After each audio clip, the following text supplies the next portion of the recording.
Yo mga idol, kumusta? Mandarik mga sports TV nga pala. Ating pag-usapan, Gilas Pilipinas, Justin Brownlee, aalis na nga ba bilang import sa Gilas at bagong Gilas player na gustong idagdag ni Coach Tim. Pero bago na nga yan, kung bago pa lang sa aking channel, huwag mong kalimutan mag-subscribe at click ang notification bell para like kang updated sa tinitis upload pa natin. Pero ating talakayin, una natin pag-usapan. So pagamat muling pinagbago nga ang lineup ng ating national team na Gilas Pilipinas dahil sa pagkabigo nga ng ating national team laban nga sa ibang bansa, nakita naman natin lahat mga idol, masasabing na kay Justin Brownlee pa rin ang inaasahan ng lahat pagdating sa opensiba. Mas mahina pa rin ang outside maker ng Gilas Pilipinas kung bakit tatalo nga sa ibang bansa, partikular sa Georgia at Brazil mga idol. Si Justin Brownlee pa rin ang dahilan kung bakit nasa top 10 ranking nga ang Gilas Pilipinas.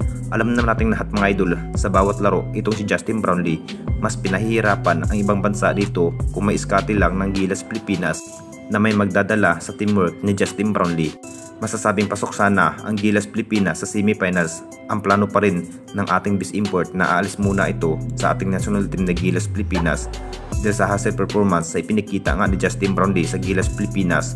Posibleng maraming offer nga sa ating bis import na si Justin Brownlee. Isa na nga yan ang Latvia mga idol. Nakita naman nating lahat kung anong kayang gawin ng ating bis import na si Justin Brownlee sa Bintin area. Makapagtala pa rin ito ng 30 big points sa buong laban. Masasabing maraming ibang bansa pa rin ang nagka-interested kung gustong kunin ang nasabing bis import na si Justin Brownlee. Ito na rin ang kinahihintay ng lahat kung aalis pa nga ba ito bilang import sa Gilas Pilipinas. Talagang maiiba nga ang ihip ng hangin kapag walang Justin Brownlee ng Gilas Pilipinas. At dito na naman tayo sa isa pa nating balita, bagong Gilas player na gustong idagdag ni Coach Tim. Alam naman nating lahat mga idol, kulang na kulang pa rin ang bawat player ng Gilas Pilipinas kahit hindi muna nakapaglaro ang isang Scotty at Jimmy Malonzo sa FIBA Olympic. Naiiba nga ang bawat laro ni Justin Brownlee kapag walang Scotty ang magdadala sa kombinasyon nga sa bawat laro ng ating bis import. Kapag mapapalaban na, ang plano pa rin ni Coach Tim na si Ralph Kung nga na magandang idagdag sa lineup ng Gilas Pilipinas. Dahil sa naging bawat laro nga ito sa Ralph Kung mga idol, masasabing malaking maitulong pa rin ito bilang outside maker at lalo na all-around player pa rin ito ang nasabing bagong rookie na sa Ralph Kung.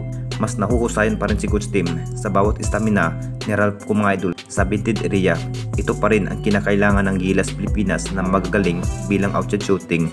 Dito na rin idagdag si Ralph Kung bilang Gilas player sa ating national team na Gilas Pilipinas. Mas kabisado pa rin ni Ralph Kung ang bawat role bilang hindi bragard. Maraming Gilas player pa rin ang nagka-injury tulad nga kay Scotty at Jimmy Malonzo.